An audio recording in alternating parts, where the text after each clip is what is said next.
And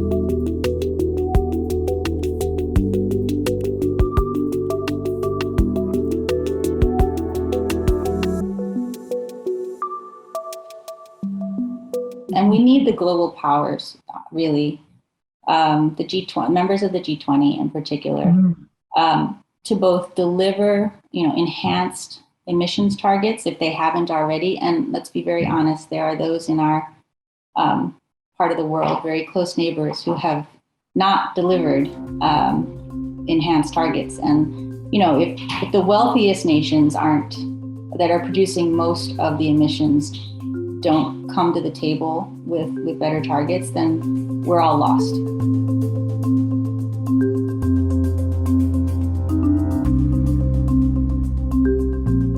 Aloha, I'm Victoria Keener. I'm a research fellow at the East-West Center, a research professor at ASU, and the principal investigator of the Pacific RISA Program. I'm here today with Tina Stege, the climate envoy for the Republic of the Marshall Islands. Climate change is the challenge of our age, but low-lying coral atolls like the Marshalls are the first to contend with its existential threats. Their leaders, including Tina, have emerged as some of the most impassioned and effective advocates for bolder global action to prevent the worst. At UN climate summits and elsewhere, they've raised their voices above larger continental powers, insisting that carbon-producing countries have a moral obligation to act. Tina has been an especially important advocate. Born in Saipan, raised on Kwajalein and Majuro, educated in Honolulu, then at Princeton and in Aix-en-Provence, she speaks for her country and community, but in a way, she's also a citizen of the world. She's back recently from COP26 in Scotland and is currently serving as chair of the High Ambition Coalition. Thank you so much for joining us today, Tina. I'm sorry Omicron is forcing us to meet online. I'm sorry as well, but it's really good to see you here, Victoria. Yahweh to you, aloha, and to all those who are listening. So just to start out, so our audience understands the stakes, what does climate change portend for the Marshall Islands? I mean, the same as it does for the rest of the world. It's just that in the Marshalls, we are feeling it first, and I think we're feeling it the most. So it will become harder and harder to live on our home islands. We are a atoll nation. In other words, all the islands are low-lying, just 2 meters above sea level. And, it's essentially one long coastline. If you imagine the beach at Waikiki, but that's the whole country. That's essentially, what the landscape is like in my islands. And so we're already seeing the impacts of a warming climate, from more intense and frequent droughts to much higher king tides that wash over shorelines, even when there's minimal wind and wave action. In fact, this week, our National Disaster Office had twin warnings, public advisories, one for extreme drought in our northern atolls, and another for a very high king tide that is expected this weekend. And so you can see, that's what the climate crisis looks like for us. And it's going to be a difficult month in particular for those of us who are living in those northern atolls. Water catchments the water's low, or they're already running dry. During extreme droughts, the wells, which are almost always already sort of brackish, but can still be used for sort of cooking, become too salty to be used. That water's because it's not refreshed by new rain. And when there's a lack of water, you start having like cascading effects, health effects, right? Gastritis and all the pink eye, all these other things that become issues. So it just generally, it's going to become harder and harder to live in that kind of environment. I think, and on top of that, a major concern for us in particular, although it's a concern for so many coastal communities, is sea level rise. because we know we're looking at significant sea level rise by 2100 and even before. It's really, the science can't tell us exactly when it will become, completely uninhabitable, but it can indicate sort of projections. And for example, NOAA has projected that we will see a meter sea level rise in, the most extreme scenario as early as 2055. And a meter in a country that's 2 meters above sea level is an extreme crisis. It means we will have to transform how we live and where we live. So those are the realities that we're looking at. Yeah, whenever I learn more about the Marshall Islands and work with researchers and communities there, these issues come up again and again. And what we hear more, and what you were talking about, was those cascading and compounding effects too, right? So a drought at the same time as a king tide, as the same time as a storm. So seeing these impacts from climate change just overlap more and more, which makes it more and more difficult to recover. Have you personally experienced the effects of climate change in the Marshall Islands?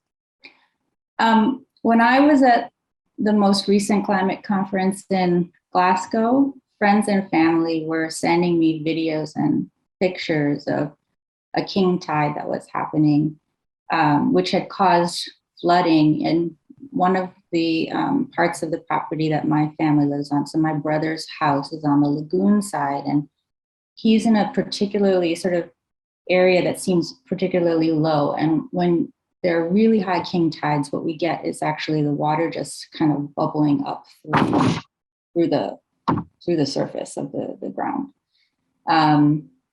So there was no wind and wave action, thank God, because then you've got a real disaster on your hands. But what you do have is,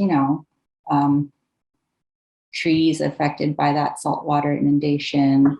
His car was under saltwater up to above almost the tops of the tires.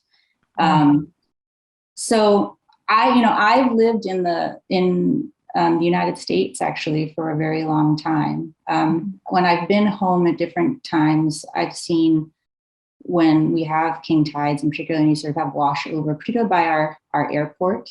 But I have seen it here in New York City firsthand. Last fall, when Hurricane Ida blew through, New York had terrible damage and lives were lost. It was a really sad time. And just, in my own household, thank God, the flooding, we flooded, our basement was flooded, and luckily nobody lived down there.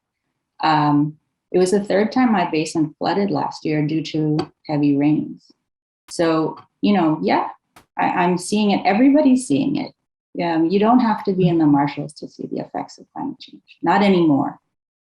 So you were talking about, seeing those impacts come in while you were at COP26, those texts from your family and friends back in the Marshalls. But at the same time, you were really helping to lead this incredible advocacy there from RMI and Pacific Islanders all over. So you and the other Pacific delegations were getting quite a bit of attention, more attention maybe than the heads of states of major continental powers at COP26. So how is that, and how is such a small country like the Marshall Islands pulling this off? I think there's a real interest in hearing stories from those who are the first to experience that impact or that crisis. So, just like in a conflict, people want to know what's happening from the people who are on the front lines. So, and I think, especially in recent years, the reporters who have, take that time to go gather those stories and print them and share those perspectives. That can't be, underestimated in terms of the impact that has. And I really, really appreciate that, especially in the last few years, you're seeing more of that kind of reporting. Also, that those from the Pacific are really, making smart, strong decisions about how to deploy diplomacy, how to speak to journalists, how to get their story out there. And I think we do have to remember that in the UNFCCC context, in that climate conference, what we do have, unlike, say, in other multilateral institutions, like, for example, the Security Council at the UN, there's only a few people around the table, but at the UNFCCC, every country has a voice, the smallest to the biggest. And that also the framework provides space for our voices to be heard.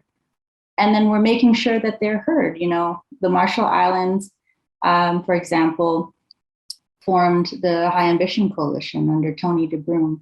And that was us using sort of the moral authority that we have, the experience that we have on the front lines, just to convene, countries who are from very different sides of the spectrum, right? We have progressive countries, but on the developed and developing side in that coalition.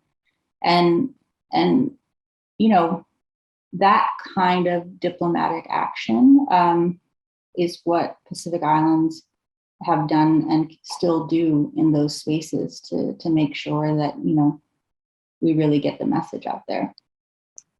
Can you talk a little bit more about the High Ambition Coalition? So what are the aims for the initiative, and kind of what are your hopes for it going forward? Well, when it came together, it was really around the strong call from the small island developing states for keeping warming to 1.5 degrees.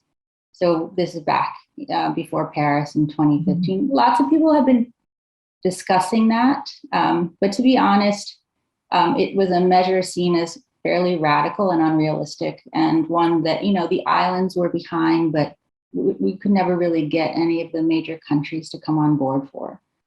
And Tony DeBruym, I think, was genius in that he saw that, in fact, there was a coalition there of progressive countries who were wanting to show ambition.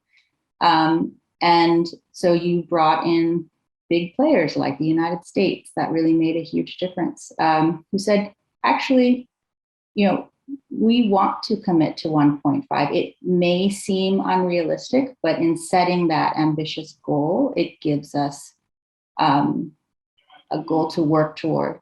And it helped very much that since that time, the science has really come on board in a very robust way to show the absolute essentiality of that 1.5 degree goal, right? So we have now reports from the IPCC that really show 1.5 needs to be what we're all striving toward. And so that is where the High Ambition Coalition still sees as a sort of guiding star is the 1.5.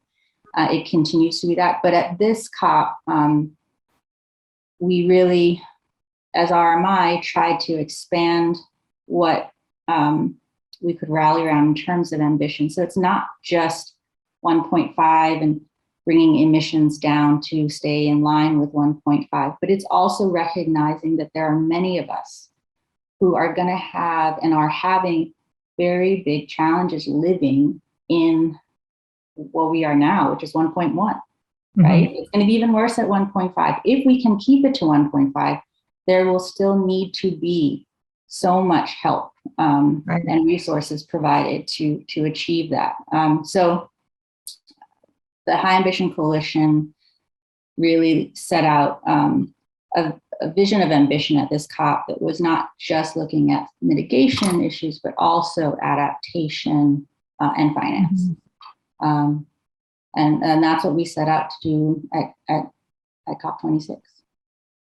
Yeah, I think that's a really important point that you made about, we are seeing impacts now, and 1.5 degrees limiting warming to that doesn't mean that everything's going to be fine. It's just, the lower end of the spectrum that we can maybe achieve and where we can hold a lot of the worst impacts on people. So yeah, really important point. So going back to the COP26 in Glasgow, what was your experience like there compared to other COPs, and kind of what was your assessment of the main outcomes, which we've seen a lot of in the press, differing opinions on how effective it was or wasn't, but what did you think? Well, I think this COP was one like no other. I mean, COPs are always overwhelming. Just their size, the pace is so frenetic, the pressure to deliver. And I think COP26 was all of that, but more, because of COVID.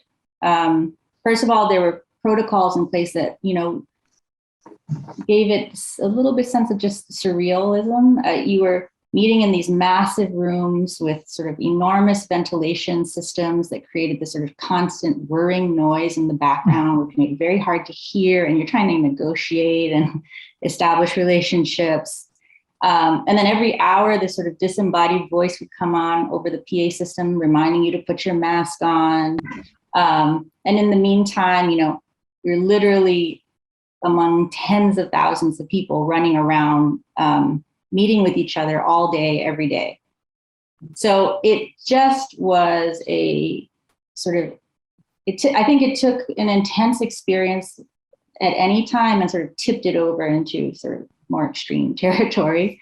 But also with the backdrop of COVID, it meant that we were in a setting of trying to achieve consensus among countries of widely varying circumstances who for the past 2 years have been battered by this pandemic. And many of those countries, especially the most vulnerable, the SIDS and LDCs, small island developing states and the least developed countries, but also many middle income countries, are in a very, very bad state, right? There's a lot of suffering as a result of this pandemic. There's levels of debt are sky high. Countries do not have fiscal space for recovery from COVID. Most countries, aside from the wealthy nations that have that ability to do what they did, which is mobilize trillions. I think $17 trillion has been mobilized, but I think 8 out of 10 of those dollars have been in the wealthy countries. But the rest of us are literally drowning in debt.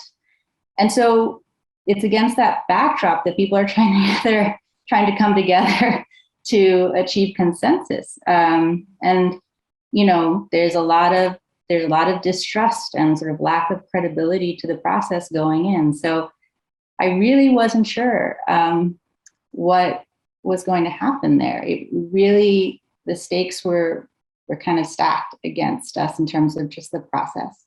Mm-hmm. So I think the fact that we were able to achieve consensus and make some real progress, not as much as we needed by a long shot, but we did make progress, is a real testament to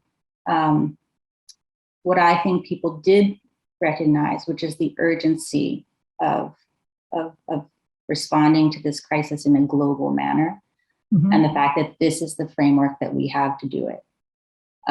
So it was. I'll be very honest. It was very, very tough, but it did work. It did work. Yeah, watching from afar, watching these play out, it's always just, it. And I mean, I'm not in these, so I can't say what's going on behind those doors. But it always seems it's so flat for so much of the negotiation, and as soon as it almost ends or actually ends, everything gets done, and they come out with something at the very end. But can you tell me about, what the most promising commitments or changes you were able to make were, and maybe what were some of the most disappointing ones that weren't able to come out in that agreement as well? Well, on the mitigation side, we came out with 1.5 still possibly achievable.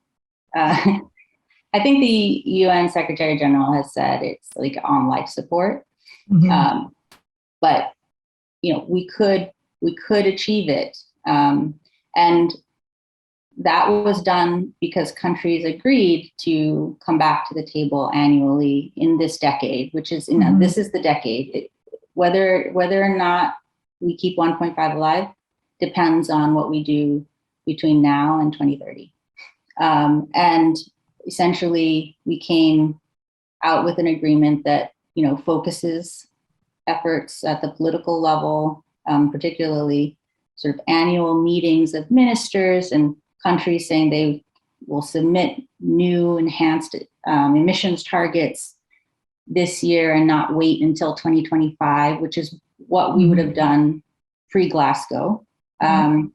So that's in there. Of course, we have to understand that, this is against a backdrop of emissions being on track to increase by 14% by 2030, based on 2010 levels, when in fact we're supposed to have them by 45%. So essentially, the building block is there. Whether countries and other actors do what's needed to, in fact, achieve that is still very much in question. But honestly, going into this past year, I would have been surprised to see countries agreeing that they would come back every year. For a long time, we couldn't even get them to agree that they'd come back every 5 years. So, it was a big deal. On the adaptation side, we got a doubling of adaptation finance. So that would be annually, we receive, I think now around 20 billion of climate finance goes to adaptation. That's only a quarter of all climate financing. Everything, the vast majority of that financing goes for mitigation. And countries committed to increasing that to 40 billion by 2025. So that is also a big deal. It was very much something we fought tooth and nail and wasn't a sure thing until the very, very end. Those were some of the really good points. There were real losses. Loss and damage, which is an issue that for the islands is particularly important, and one that we have spoke about and advocated around for decades. We got a dialogue when we were, which is, basically they said, well, we can have a meeting on it. When what we were asking for was, a financing facility that actually puts some money where it needs to go for all these countries who are experiencing these effects and really have no way of responding. So that said, there's been, no movement on loss and damage before. So one could say that is progress, but it's extremely minimal progress. It doesn't reflect the scale of the problem by any means. And we really will need to see a much more mature response, I think, going forward. Yeah, when you come and give your in-person lecture in Hawaii, hopefully soon, I know I'd love to hear you get more in-depth and technical about both the timelines, when these things will happen, whether the commitments before 2030 are going to happen enough, talking about adaptation and how best to implement that funding throughout the region in an equitable way. So these are all things I want to hear more about. But just for this this interview, I wanted to switch now to just talking a little bit more about your life and career, because you really do have a really impressive and interesting story that I think our people looking at this interview will be interested in. So starting with just your position, which is Climate Envoy for the Republic of the Marshall Islands. So that's a position that's going to be unfamiliar to probably a lot of the people in the audience. Can you tell us a little bit about the purpose of the envoy position and what your day-to-day looks like? So first of all, I work as Envoy in partnership with my very good and close friend, Kathy Jetnell-Kitchener, who in her own right is extremely well known. She's a poet. She's a graduate of the University of Hawaii.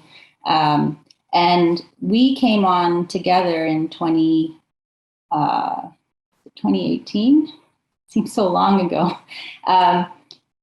Because the government, I think, recognized that we were doing so much in so many ways in climate, internationally, regionally, nationally, that there were just gaps. And those were gaps that reflected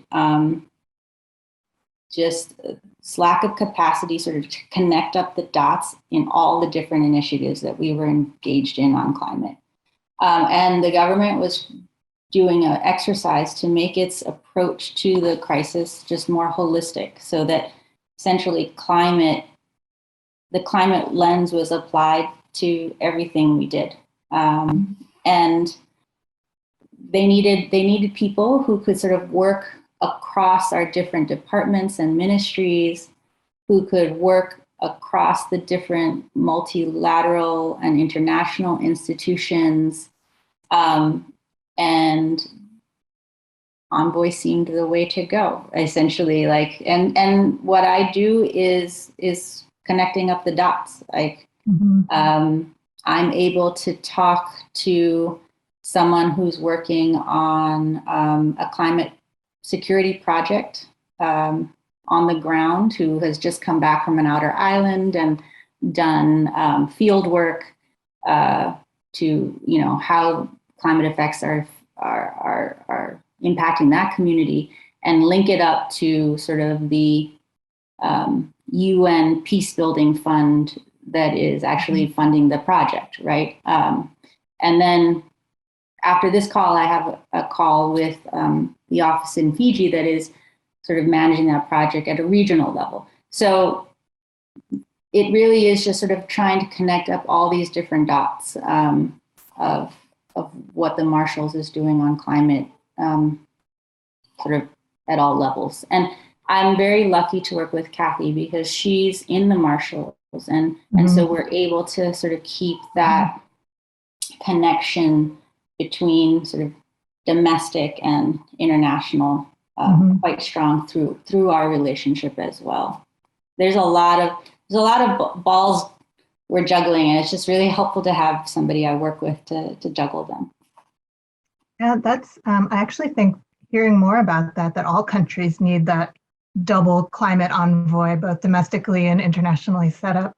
It's, connecting all the dots and unsiloing all the information and decision makers is such a critical part of both climate adaptation and mitigation. It's a fantastic idea and great to see you doing it.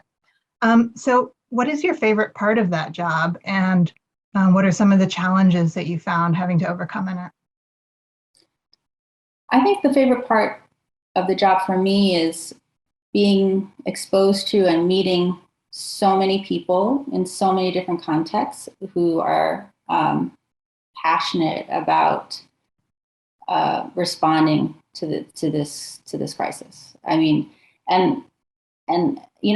all different generations. I've done so much work now with various young people, both in the Marshals, but from other parts of the world, from Sudan, from Fiji. It's just so exciting to me to have a job that essentially allows me to meet these wonderful people who are doing such amazing work. I think also it's really important for me to have a job like this because I live outside of the country.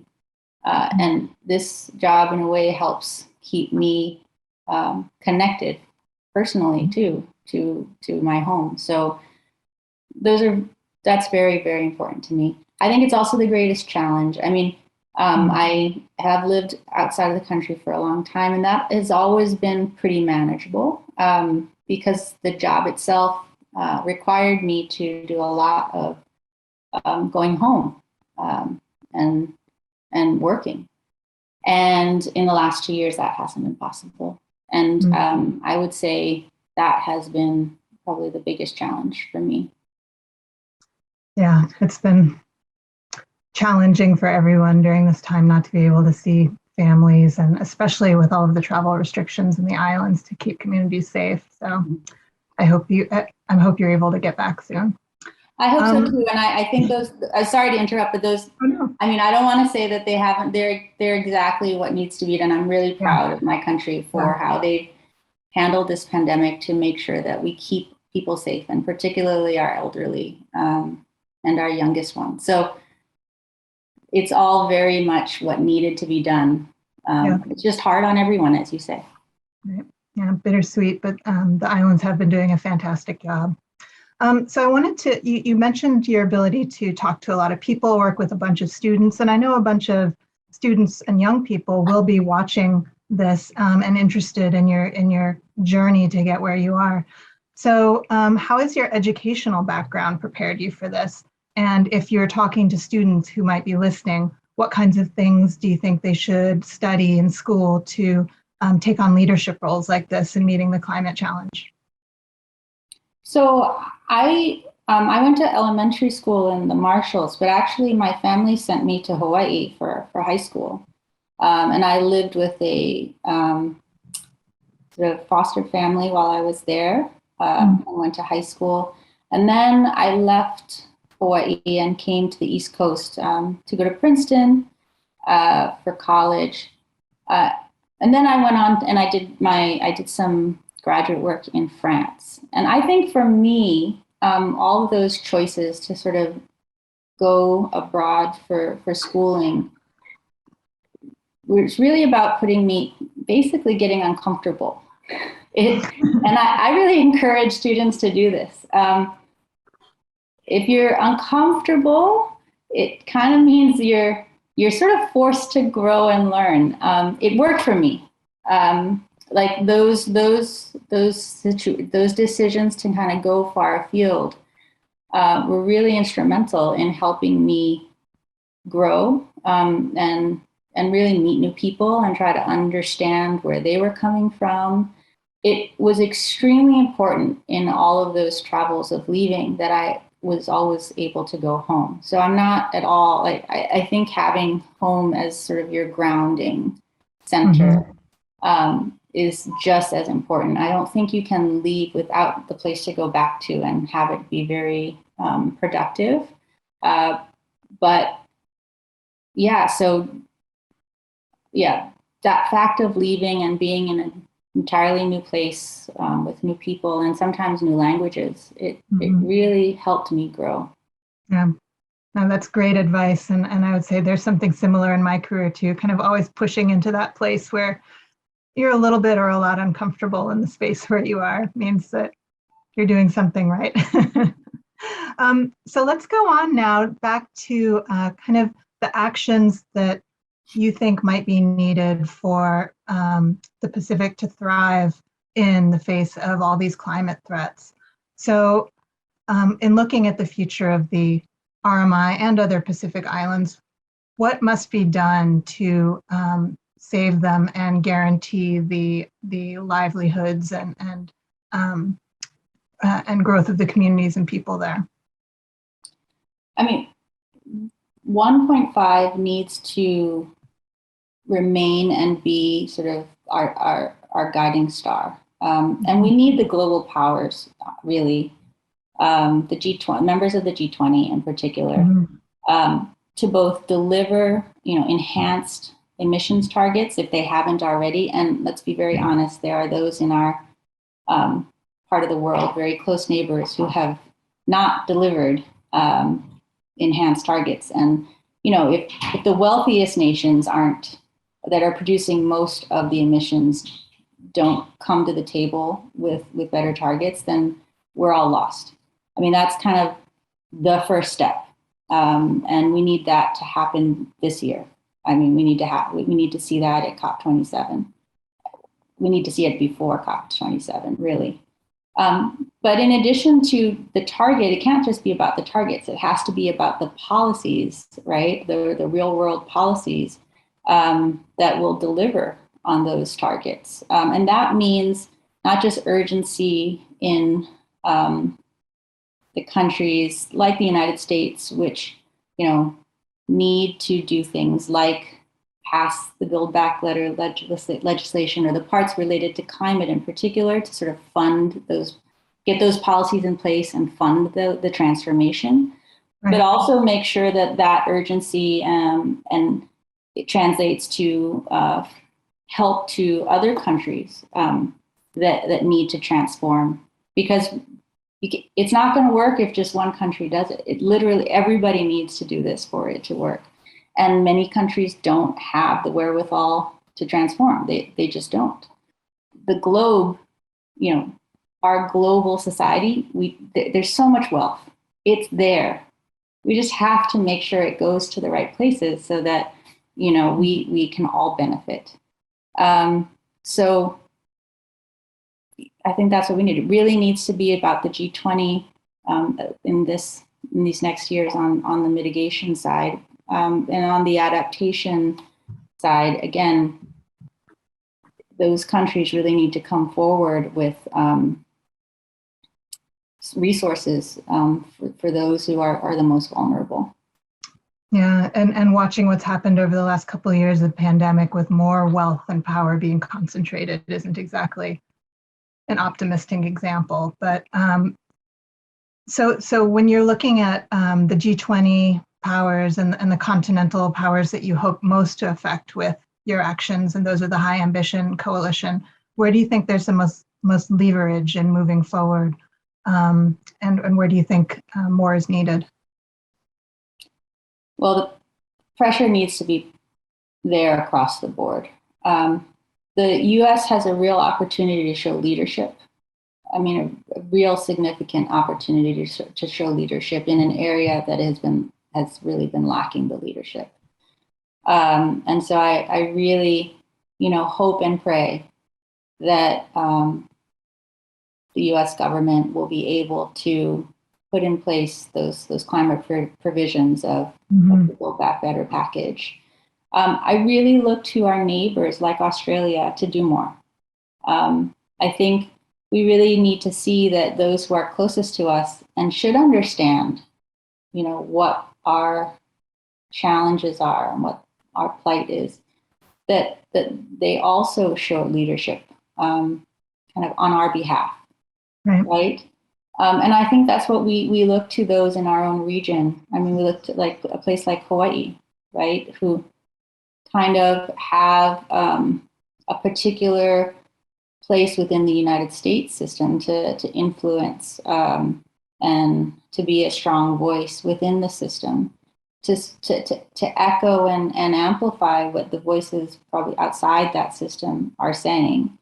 So, because there are island brothers and sisters, and because they're living in an environment which maybe is not low-lying in the same way as the Marshall Islands is, but we're in the Pacific, we're islands. We see the same kinds of weather. When, the tsunami came from the eruption in Tonga, I was looking as much at, what was going to happen in Hawaii as I was looking at what was going to happen in the Marshalls. We're all very much linked by the Pacific Ocean and our cultural heritage as Pacific Islanders. So I think we'll continue to work very closely with those in our region to be strong together and to have a real amplified voice in those international settings. We'll continue to work really closely with small island developing states across different oceans, because that has been a real important an essential voice in the climate fight, the voice of the islands, no question. And then we'll continue to try to build the bridges so that, whether it's through the High Ambition Coalition or other ways, those in different circumstances are sitting at the table together and hearing each other when they speak. Yeah. Thanks so much for that. I know that Hawaii had a large contingent of folks that attended COP26 this last year in Glasgow. And everyone that I talked to that went, they were so happy to support the High Ambition Coalition's work and support all of the Pacific Island states in their work. But I think we're at the end of our time. So do you have any closing remarks that you'd like to give? Or just komotada and thank you, mahalo to all of you for providing this platform to the Marshall Islands. As I said, I went to high school in Hawaii. I have a very special place in my heart for Hawaii, and it's really special for me to be talking about these issues with you. So thank you. Well, komotada for your time as well, and thank you so much for your courage and conviction and keeping on this important work. We really do hope to see you in person in Hawaii soon as the conditions allow, but thank you again so much for your time.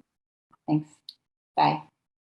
Today's program was brought to you by the Hawaii Climate Change Mitigation and Adaptation Commission in partnership with the Better Tomorrow Speaker Series.